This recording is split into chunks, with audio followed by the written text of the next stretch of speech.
Hello students, कैसे हैं आप। मैं राहुल शर्मा आपके सामने केमिस्ट्री का टॉपिक लेके आया हूं जो कि हम पहले भी डिस्कस कर रहे थे, इलेक्ट्रोकेमिकल सीरीज। आज हम उस इलेक्ट्रोकेमिकल सीरीज की एप्लीकेशन डिस्कस करेंगे। जो इलेक्ट्रोकेमिकल सीरीज मैंने लास्ट लेक्चर में कराई थी, उसकी क्या क्या हम यूज कर सकते हैं, क्या क्या एप्लीकेशन कर सकते हैं। So let us start the application of electrochemical series. Application of this electrochemical series, क्या क्या इसकी एप्लीकेशन है। फर्स्ट एप्लीकेशन तो आपको यहीं से पता लग गई। फर्स्ट देखो, it is used to find better reducing agent और ऑक्सीडाइजिंग एजेंट।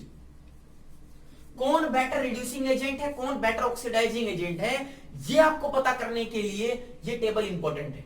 अब यहां पर देखो, मैंने इस टेबल में बताया कि नीचे की तरफ जाओगे तो रिड्यूसिंग एजेंट होने की टेंडेंसी बढ़ रही है। इसका मतलब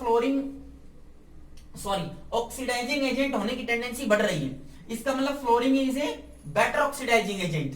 तो अगर आपसे पूछता है कि आपके पास कॉपर है, Ag सिल्वर है और फ्लोरीन है, इनमें से सबसे ज्यादा स्ट्रॉन्गेस्ट ऑक्सीडाइजिंग एजेंट कौन सा आएगा, आप बता सकते हो। सबसे ज्यादा इनमें से कौन सा आएगा, फ्लोरीन, और उसके बाद Ag लाइक दिस, और उसके बाद कौन आएगा, कॉपर। तो ये ऑर्डर हो जाएगा किसका, रिड्यूसिंग एजेंट का, ऑक्सीडाइजिंग एजेंट का। किसका, ऑक्सीडाइजिंग एजेंट। अगर आप रिड्यूसिंग एजेंट का ऑर्डर फाइंड आउट करोगे, आपको पूछेंगे इन तीनों में से सबसे स्ट्रॉन्ग रिड्यूसिंग एजेंट कौन सा है, तो देखो लिथियम का रिडक्शन पोटेंशियल सबसे कम है, -3.08 सबसे कम है। तो जिसका रिडक्शन पोटेंशियल सबसे कम, उसका ऑक्सीडेशन पोटेंशियल सबसे ज्यादा, तो वो खुद का ऑक्सीडेशन कराएगा, दूसरों का रिडक्शन कराएगा। तो बेटर रिड्यूसिंग एजेंट यही है। तो अगर ऑर्डर पता करें इन तीनों में, तो lithium is a better reducing agent than potassium, and potassium is better reducing agent than what, zinc. ठीक है, तो आपको कौन बेटर ऑक्सीडाइजिंग एजेंट है, कौन बेटर रिड्यूसिंग एजेंट है, ये पता कराएगा ये इलेक्ट्रोकेमिकल सीरीज। ठीक है, दूसरी जो इसकी एप्लीकेशन है इसकी, it is used to find the chemical reactivity. Chemical reactivity का मतलब कौन ज्यादा रिएक्टिव है, ठीक है ना। It is used to find chemical reactivity. Chemical reactivity, कौन ज्यादा रिएक्टिव है, इन सब में से ज्यादा रिएक्टिव कौन है। जैसे अगर मैं आपको बोलूं कि मेरे पास लिथियम भी है, मेरे पास पोटेशियम भी है, मेरे पास जिंक भी है, इन तीनों में से आपको पता है कि इनकी जो रिडक्शन पोटेंशियल की वैल्यू 0 से कम है, माइनस में है। तो माइनस में है तो they are all the three are the strong reducing agent. तीनों के तीनों रिड्यूसिंग एजेंट है। और फिर भी पूछा जाए कि इन तीनों में से भी सबसे ज्यादा रिएक्टिव कौन आएगा, तो देखो सबसे रिड्यूसिंग एजेंट फर्स्ट कौन है, लिथियम, क्योंकि उसका रिडक्शन पोटेंशियल सबसे कम है, माइनस में। ऑक्सीडेशन पोटेंशियल ज्यादा आएगा, तो जल्दी से इलेक्ट्रॉन क्या करेगा, वो लिथियम माइनस में इलेक्ट्रॉन है गेन करेगा। तो रिडक्शन पोटेंशियल माइनस का है। यहां पर पोटेशियम के केस में -2.96 है, जिंक के केस में -0.76 है। तो रिड्यूसिंग एजेंट बेटर वही है। तो केमिकल रिएक्टिविटी आप कंपेयर कर सकते हो। ठीक है, कौन जल्दी इलेक्ट्रॉन निकालेगा, कौन जल्दी इलेक्ट्रॉन को गेन करेगा, ये सारे के सारे प्रॉपर्टीज आप यहां से डिस्कस कर सकते हो। तो जो बेटर रिड्यूसिंग एजेंट कौन है इन तीनों में से, लिथियम। तो लिथियम की रिएक्टिविटी इन तीनों में से कंपेरेटिवली ज्यादा आएगी क्योंकि बेटर रिड्यूसिंग एजेंट है। ठीक है, सेकेंड एप्लीकेशन ये थी। थर्ड एप्लीकेशन देखते हैं, and it is the most important application. Third important application देखते हैं, टू फाइंड ईएमएफ, या बोले standard EMF, standard electrode potential, या ईएमएफ ऑफ ए सेल। किसी भी सेल का स्टैंडर्ड ईएमएफ हम कैलकुलेट कर सकते हैं इससे। कैसे, देखो स्टैंडर्ड का मतलब ई नॉट ऑफ सेल, ठीक है, और ये किसके इक्वल होता है, E naught standard reduction potential of cathode minus standard reduction potential of anode. या फिर बोले कैथोड पे कौन सा होगा, right hand side minus left hand side, या फिर बोले कैथोड पे क्या होती है, रिडक्शन, तो reduction potential of reduction half cell and reduction potential of oxidation half cell. इनमें से आप किसी भी फॉर्मूले का इस्तेमाल करो, आपके पास standard electrode potential of cell आ जाएगी। ठीक है, जैसे मैं आपको एक कैलकुलेट करके बताता हूं। आपको दो सेल दिए हुए हैं, हाफ सेल, और उनको कनेक्ट करके एक कंप्लीट सेल बनाया गया है, और उसमें आपको जिंक की, जैसे लाइक जिंक का दिया हुआ है, और जिंक का स्टैंडर्ड रिडक्शन पोटेंशियल दिया हुआ है Zn2 + 2 Zn, और वो दिया है -0.76 वोल्ट। उसी तरह आपके पास standard reduction potential of copper भी दिया है लाइक दिस Cu, और उसकी वैल्यू दी हुई है 0.34, दिस इज पॉजिटिव वोल्ट। और आपको ई नोट निकालना है कंप्लीट सेल का, ई नोट निकालना है कंप्लीट सेल का। तो आप क्या करोगे, ई किसका, naught cathode, minus E naught of किसका, एनोड का। अब आपको तो पता नहीं ना कि कैथोड कौन सा है, एनोड कौन सा है, ठीक है, लेकिन मैंने आपको एक तरीका बताया हुआ है। इन दोनों में रिडक्शन हो रहा है, देखो ये भी रिडक्शन है, ये भी रिडक्शन है, तो ये वैल्यू रिडक्शन पोटेंशियल की है, ये वैल्यू भी रिडक्शन पोटेंशियल की है। किसकी रिडक्शन पोटेंशियल की वैल्यू ज्यादा है, किसकी ज्यादा है, कॉपर की। तो जिसकी रिडक्शन पोटेंशियल की वैल्यू ज्यादा होती है उसका रिडक्शन होता है, और जहां रिडक्शन होगा वो किसकी तरह बिहेव करेगा, कैथोड की तरह बिहेव करेगा। तो ये कैथोड है, तो इसकी वैल्यू रखो 0.34 माइनस, और एनोड कौन बच गया, जिसकी रिडक्शन पोटेंशियल कौन है, कम, क्योंकि जिसका रिडक्शन पोटेंशियल कम उसकी होगी ऑक्सीडेशन, और ऑक्सीडेशन होती है कहां पर, एनोड पर। तो एनोड की वैल्यू रख दो, सो इट इज -0.76, तो माइनस माइनस क्या हो जाएगा, प्लस, तो it comes out to be 0.34 plus 0.76, it comes out to be like 0 and this is 0 and this is 1, ये आपके पास वैल्यू आ जाएगी। ठीक है, बेसिकली अगर आपको पता करना है किसका रिडक्शन होगा किसका ऑक्सीडेशन, तो सिंपल है, आप देखो दोनों की रिडक्शन पोटेंशियल की किसकी वैल्यू ज्यादा है, जिसकी ज्यादा होगी वो कैथोड की तरह बिहेव करेगा। और एक सिंपल सी ट्रिक बताता हूं, अगर आपको रिडक्शन पोटेंशियल की वैल्यू दी हुई है, तो जो वैल्यू रिडक्शन पोटेंशियल की ज्यादा है, ज्यादा वाली में से कम वाली वैल्यू को माइनस कर दो। इन दोनों में से किसकी ज्यादा थी, 0.34, तो मैंने ज्यादा वाली वैल्यू में से कम वाली वैल्यू माइनस कर दी, और मेरे पास क्या आ गया, आंसर आ गया। तो आप किसी भी सेल का इलेक्ट्रोड पोटेंशियल कैलकुलेट कर सकते हो। ठीक है, स्टैंडर्ड इलेक्ट्रोड पोटेंशियल। जैसे एक एग्जांपल और देखते हैं जिससे आपको थोड़ा सा कॉन्सेप्ट क्लियर होगा। हम केस लेते हैं सिल्वर और कॉपर का, और हम केस भी लेंगे सिल्वर और जिंक का, और फिर देखेंगे दोनों की इलेक्ट्रोड पोटेंशियल क्या आती है। ठीक है, तो एक केस और करते हैं, standard electrode potential of cell calculate करते हैं अलग अलग केस में, और थोड़ा सा की बात क्वेश्चन को घुमाएंगे, देखो कैसे, ट्विस्ट। आपके पास सपोज कीजिए कि electrode potential, standard electrode potential निकालना है ऑफ द सेल, किस किस का, आपके पास स्टैंडर्ड रिडक्शन पोटेंशियल जिंक का दिया है 2 + 2 Zn। ठीक है, इसकी वैल्यू दी हुई है -0.76 वोल्ट। आपके पास स्टैंडर्ड ऑक्सीडेशन पोटेंशियल दिया है, ये वाला कौन सा था, रिडक्शन, मैंने ऑक्सीडेशन पोटेंशियल दिया हुआ है Ag2Ag+ and it is equal to -0.80 volt. ठीक है, क्या देखो इधर कौन सी वैल्यू है, 2 से 0 में जा रहा है तो reduction, this is reduction potential value, और यहां पर 0 से +1 में जा रहा है, ऑक्सीडेशन हो रही है, ऑक्सीडेशन पोटेंशियल वैल्यू है। आपको इस सेल का ई नोट सेल निकालना है, तो फिर वही करोगे आप, क्या, E naught of cathode minus E naught of क्या, एनोड। अब कैथोड एनोड नहीं पता, कैसे करोगे। जब भी आपके पास ऐसा केस आ जाए तो ऑक्सीडेशन दिया हुआ हो उसको रिडक्शन में चेंज कर दो। अगर आपको ये रिडक्शन में दिया हुआ है तो इसको ऐसे कैसे रहने दो, लेकिन ये देखो आप किस में दिया हुआ है, ऑक्सीडेशन में। ऑक्सीडेशन में दिया है, किस में पलटी मारो, रिडक्शन पोटेंशियल में। रिडक्शन पोटेंशियल निकालोगे तो ई नॉट रिडक्शन करा दो, Ag+ किस में, Ag में, तो वैल्यू कितनी आएगी, साइन रिवर्स हो जाएगा, +0.80। अब इसको भूल जाओ, ऑक्सीडेशन वाले को भूल जाओ। अगर दोनों की दोनों वैल्यू ऑक्सीडेशन में दी हुई है, दोनों को रिडक्शन में कन्वर्ट करा लो। ठीक है, इसको भी रिडक्शन में कराया, इसको भी। अब देखो रिडक्शन पोटेंशियल दोनों हो गए, इस बीच वाले को भूल जाओ जो आपको एक क्वेश्चन में दिया था। अब देखो दोनों रिडक्शन पोटेंशियल में से ज्यादा कौन सी है, +0.80 -0.76, कौन सी वैल्यू ज्यादा है, +0.80। तो ज्यादा में से कम वाली लेस करो, 0.80 माइनस ऑफ 0.76, ठीक है। तो कितना आएगा देखो 0.80 and this is plus 0.76, so like this is 6 and this is 1.5, value आ गई, this is in the volt. कैसे कैलकुलेट करना है, एक और एग्जांपल देखो, उससे आपको बेटर क्लियर होगा कैसे कैलकुलेट करना है। बुक्स में अलग अलग मेथड दिया है। बुक्स में आपको reduction potential of oxidation half cell, then plus कर दिया रिडक्शन हाफ सेल, या फिर cathode minus anode, right hand side minus left hand side, काफी फॉर्मूले दिए हुए हैं। पर आप उसमें कंफ्यूज हो जाओगे, तो एक बेटर सा है कि पूरे के पूरे सेल में जितने भी रिडक्शन पोटेंशियल की वैल्यू दी है उनको आप सबकी वैल्यूज को रिडक्शन में कन्वर्ट कर लो। अगर ऑक्सीडेशन की दी हुई है तो भी उसको रिडक्शन में कन्वर्ट कर लो, और ज्यादा वाली में से कम वाली वैल्यू माइनस कर दो। जैसे देखो एक केस करते हैं, अगर आपके पास कॉपर का ऑक्सीडेशन पोटेंशियल दिया है स्टैंडर्ड स्टेट में, this is E naught of copper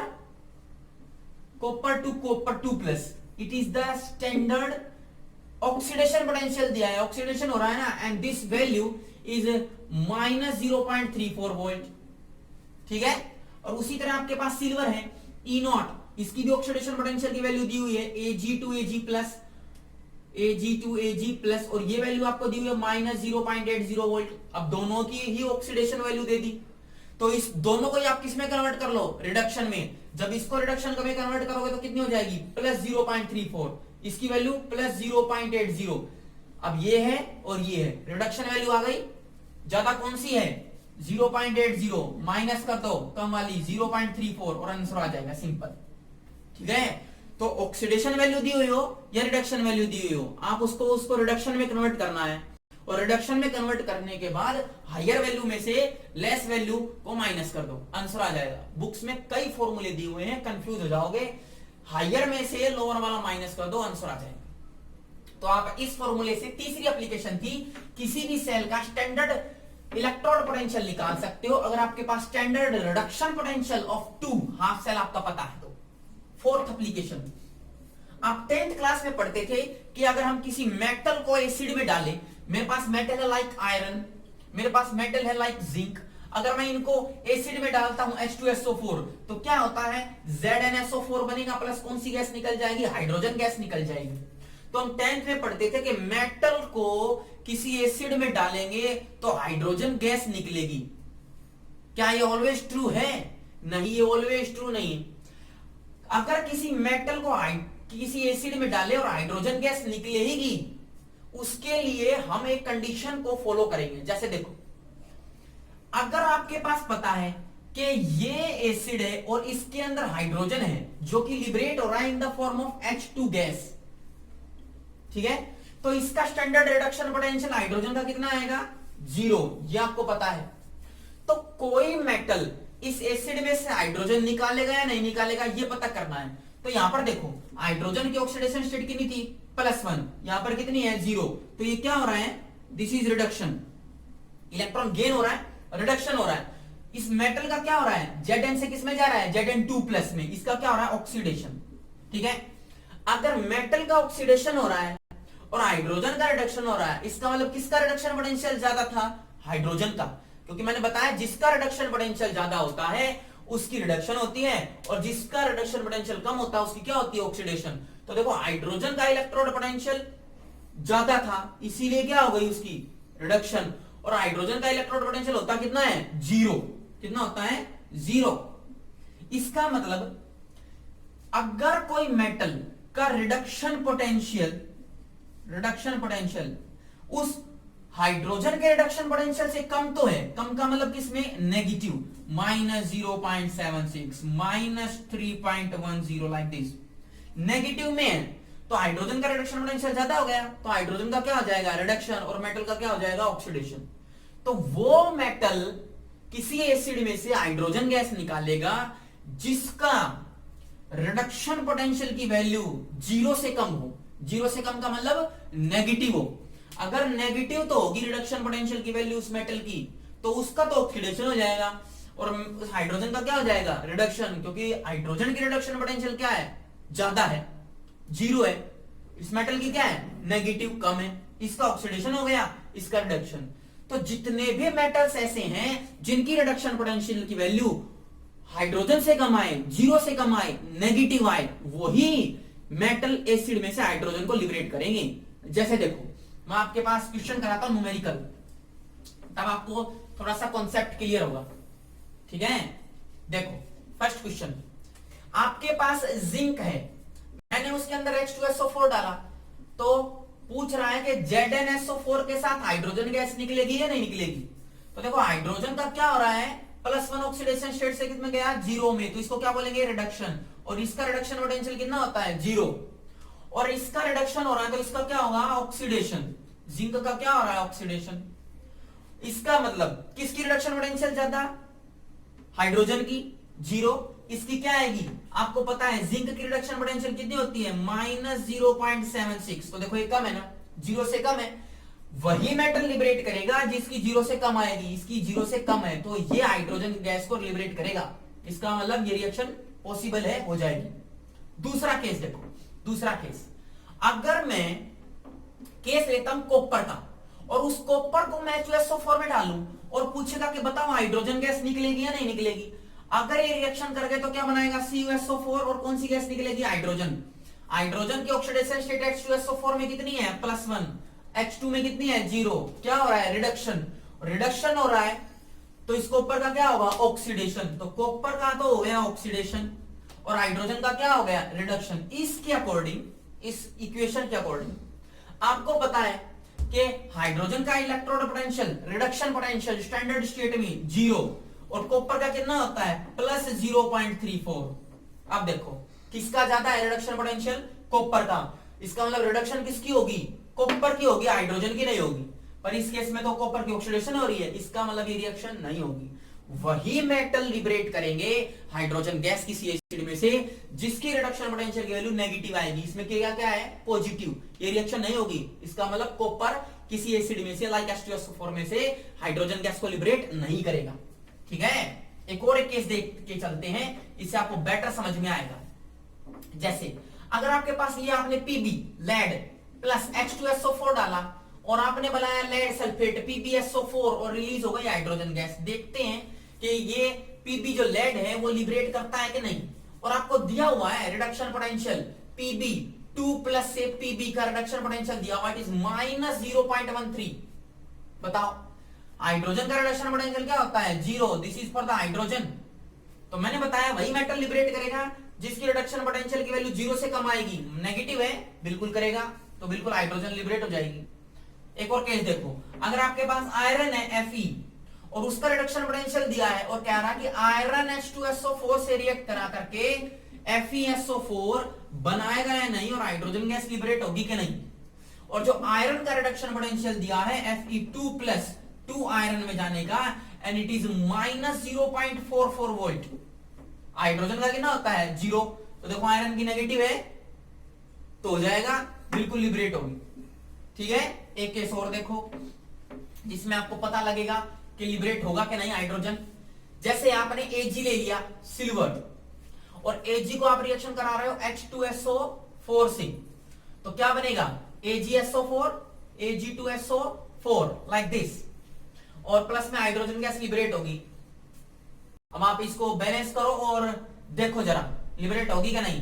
तो हाइड्रोजन का रिडक्शन पोटेंशियल कितना होता है, 0। सिल्वर का आपको पता है रिडक्शन पोटेंशियल +1 ऑक्सीडेशन स्टेट में 0 में जाएगा, तो कितनी वैल्यू आएगी, 0.80।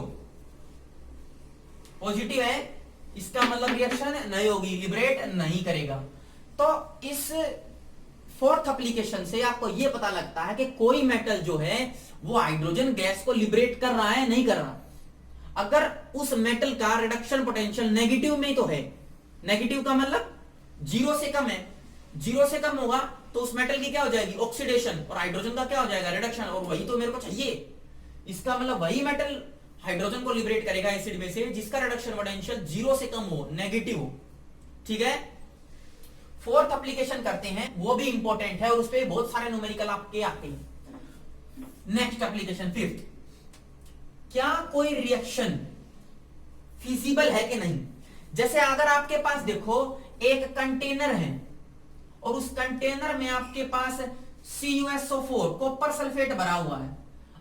आप इस कॉपर सल्फेट में जिंक की स्पून लेते हो, चम्मच लेते हो जिंक की स्पून, और बोलते हो कि क्या इस जिंक की स्पून से हम कॉपर सल्फेट सॉल्यूशन को स्टीयर कर सकते हैं, घुमा सकते हैं कि नहीं। देखो, अगर ये जिंक इस कॉपर सल्फेट से रिएक्ट करके ZnSO4 प्लस कॉपर तो बना लिया, अगर रिएक्शन दोनों में हो गई तो इसका मतलब हम उस जो जिंक की जो स्पून है उसका इस्तेमाल नहीं कर सकते। लेकिन अगर दोनों में रिएक्शन नहीं हुई तो हम इजीली इस्तेमाल कर सकते हैं। अरे भाई, ऐसे मेटल का इस्तेमाल क्यों करेंगे जो रिएक्शन कर रहा है? अगर रिएक्शन कर गया तो मेटल डिसॉल्व हो जाएगा ना, इसलिए हमें ऐसे मेटल का इस्तेमाल करना है जो रिएक्ट ही ना करे। ठीक है, तो अगर जिंक और कॉपर आपस में रिएक्ट तो कर जाएंगे तो इसका मतलब हम जिंक की रोड को इस्तेमाल नहीं कर सकते हैं। या फिर मैं बोलूं, क्या सिल्वर नाइट्रेट के कंटेनर में मैं क्लोरीन गैस भर सकता हूं? क्या मैं सिल्वर नाइट्रेट के कंटेनर में कॉपर को ऐड कर सकता हूं? तो किसी भी वेसल में किसी दूसरे एलिमेंट को ऐड करना, यह डिपेंड करता है रिएक्शन पे। अगर दोनों के बीच में रिएक्शन तो हो गई तो इसका मतलब हम उसमें नहीं डाल सकते, रिएक्शन कर जाएंगे और हमारे एलिमेंट सेफ नहीं रहेंगे। लेकिन अगर दोनों में रिएक्शन नहीं हो रही है तो हम इजीली उसमें स्टोर करके रख सकते हैं। जैसे एलपीजी है, एलपीजी को हम गैस सिलेंडर में स्टोर करके रख सकते हैं। क्यों कर सकते हैं? क्योंकि एलपीजी गैस जो है ना वो उससे रिएक्ट नहीं करेगी। ठीक है, जो एलपीजी जो सिलेंडर है, एलपीजी का जो सिलेंडर है वो उस एलपीजी गैस से रिएक्ट नहीं कर पाएगा, इसलिए हम स्टोर करके रखते हैं। अगर दोनों रिएक्ट कर जाएंगे तो हम क्यों स्टोर करके रखेंगे? तो कोई रिएक्शन होगी या नहीं होगी वो हमें ये स्टैंडर्ड इलेक्ट्रोड पोटेंशियल या इस इलेक्ट्रोकेमिकल सीरीज से हम निकाल सकते हैं। सो फिफ्थ एप्लीकेशन है to find the feasibility of reaction, whether a reaction is possible or not, whether a reaction is spontaneous or not. So to find feasibility of a reaction या फिर बोले spontaneity of A reaction, कोई reaction spontaneous होगी या नहीं होगी ये हमें कैलकुलेट करना है। तो इसके में भी बुक्स में कई तरीके दिए हुए हैं, इसके भी मैं आपको शॉर्ट ट्रिक बताऊंगा और जिससे आपको इजीली समझ में आ जाएगा। जैसे देखो, एक क्वेश्चन दिया हुआ है कि आपके पास एक कंटेनर है और कंटेनर के अंदर आपके पास कॉपर सल्फेट सॉल्यूशन आपने डाला है CuSO4, और ये जो कंटेनर है ये निकिल का बना हुआ है Ni। ठीक है, मैं क्या बोल रहा हूं, कंटेनर निकिल का बना है और ऊपर से मैं कॉपर सल्फेट सॉल्यूशन डाल रहा हूं। तो पूछ रहा है कि क्या मैं इस निकिल कंटेनर में कॉपर सल्फेट सॉल्यूशन डाल सकता हूं? तो मेरे को ये देखना है रिएक्शन होगी कि नहीं। अगर रिएक्शन हो गई तो नहीं डाल सकता, और रिएक्शन नहीं हुई तो इजीली डाल सकते हैं। और इनका रिडक्शन पोटेंशियल की वैल्यूज आपको दी हुई है। देखो कैसे, आपको कॉपर की रिडक्शन पोटेंशियल आपको दी हुई है like this and it is 0.34 volt. उसी तरह निकिल का जो रिडक्शन पोटेंशियल है इसकी वैल्यू भी आपको दी हुई है and it is plus 0.25 volt. दोनों की रिडक्शन पोटेंशियल आपको दी हुई।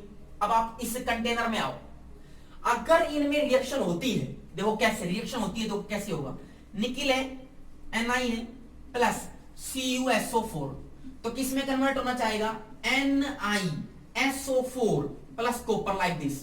तो यहां पर निकिल का क्या हो रहा है, ऑक्सीडेशन, कॉपर का क्या हो रहा है, रिडक्शन। अब ये रिएक्शन होगी, अगर दोनों में रिएक्शन हो गई तो ये वाली पॉसिबल रिएक्शन बनती है।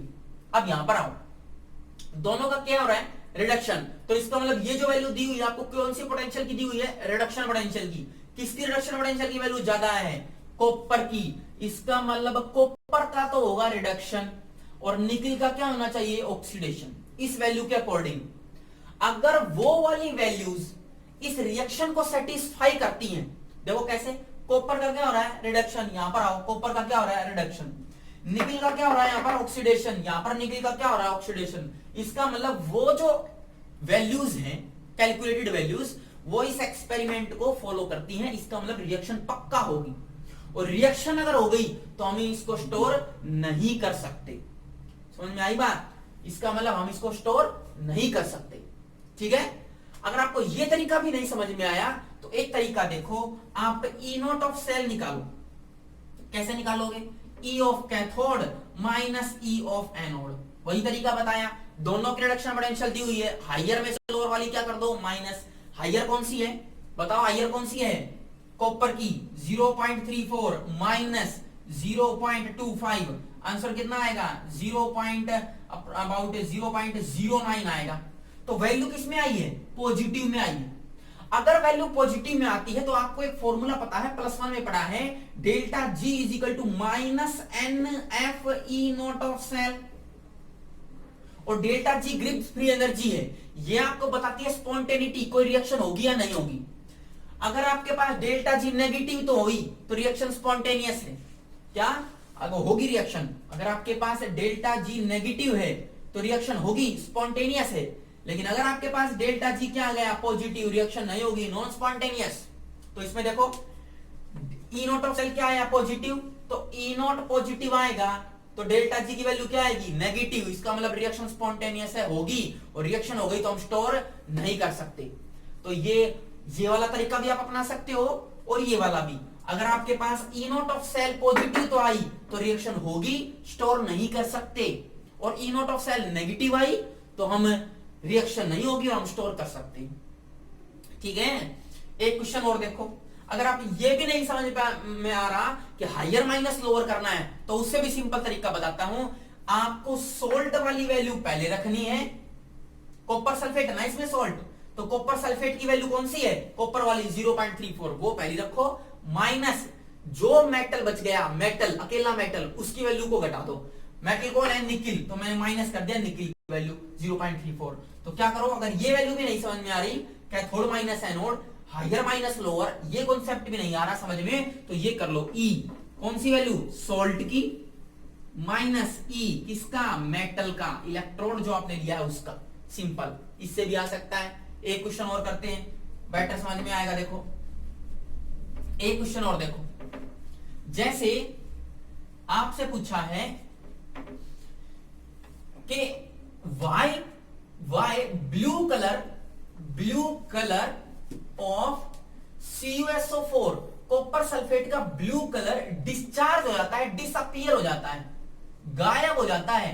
कब, when zinc road is dipped into it.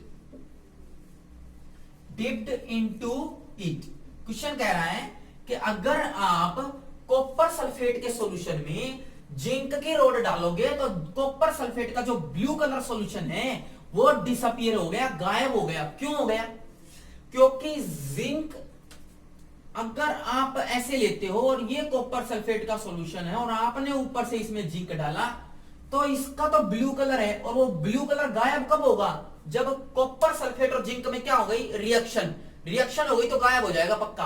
अब देखो रिएक्शन हो रही है कि नहीं, रिएक्शन होगी तो क्या होगा, जिंक है प्लस CuSO4 रिएक्ट करेगा, क्या बनाएगा, ZnSO4 प्लस Cu। तो जिंक का क्या हो रहा है, ऑक्सीडेशन, कॉपर का क्या हो रहा है, रिडक्शन। इनकी स्टैंडर्ड रिडक्शन पोटेंशियल की वैल्यू आपको दी हुई है। कॉपर की जो रिडक्शन पोटेंशियल दी हुई है इट इज 0.34 वोल्ट पॉजिटिव, और जो जिंक की रिडक्शन पोटेंशियल दी हुई है it is equal to -0.76 volt. तो 2-3 तरीके बताए हैं, उनसे सोल्व करने की कोशिश करते हैं। इधर देखो, रिडक्शन पोटेंशियल कॉपर का कितना है, 0.34, ज्यादा है ना, इससे ज्यादा है, तो कॉपर का क्या होना चाहिए, रिडक्शन। देखो कॉपर का क्या हो रहा है, रिडक्शन, ठीक है, कॉपर का क्या हो रहा है, इधर रिडक्शन हो रहा है। और जिंक की रिडक्शन पोटेंशियल की वैल्यू कम है तो जिंक का क्या होना चाहिए, ऑक्सीडेशन, और देखो जिंक का क्या हो रहा है, ऑक्सीडेशन। इसका मतलब रिएक्शन पक्का होगी, स्टोर नहीं कर सकते, और रिएक्शन होगी तो इसका मतलब ब्लू कलर क्या हो जाएगा, डिसअपीयर हो जाएगा। ठीक है, दूसरा तरीका E0 से निकाल लो, कैसे करोगे, E0 मैंने अभी बताया, E of salt minus E of metal. Salt कौन सा है, देखो कौन सा सॉल्ट है, कॉपर सल्फेट। कॉपर सल्फेट की वैल्यू कौन सी है, 0.34 माइनस जिंक, मेटल है, अकेला मेटल है, जिंक रोड है, माइनस कर दो, -0.76, माइनस माइनस किस में हो जाएंगे, plus, value E0 of cell की किस में आएगी, पॉजिटिव में, और वैल्यू पॉजिटिव आ गई तो मैंने बोला रिएक्शन होगी और ब्लू कलर क्या हो जाएगा, डिसअपीयर हो जाएगा। एक और मेथड बताया था मैंने, हायर माइनस लोअर वाला, दोनों में रिडक्शन पोटेंशियल की वैल्यू देखो, हायर कौन सा है 0.34, माइनस कर दो लोअर वाला, हायर में से माइनस करोगे लोअर वाला तो फिर पॉजिटिव वैल्यू आएगी, रिएक्शन होगी और ब्लू कलर डिसअपीयर हो जाएगा।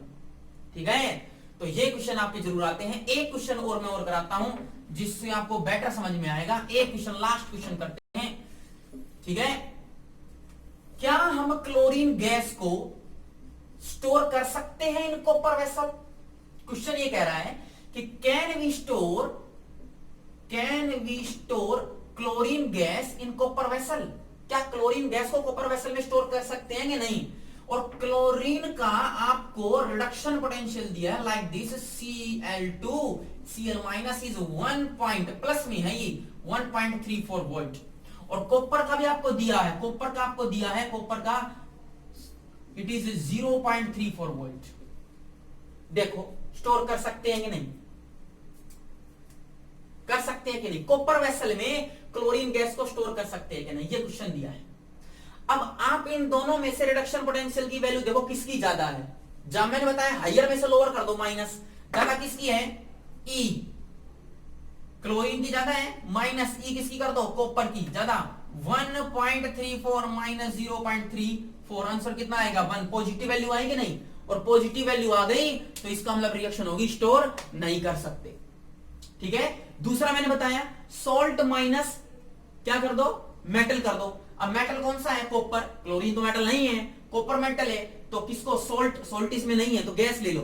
गैस माइनस कौन कर दो? मेटल। मेटल वाले को बाद में लिखना है, माइनस करना है, तो मेटल वाले को कॉपर यहां पर लिखा, मेटल कॉपर है, पहला 1.34 माइनस 0.34 कितना आएगा?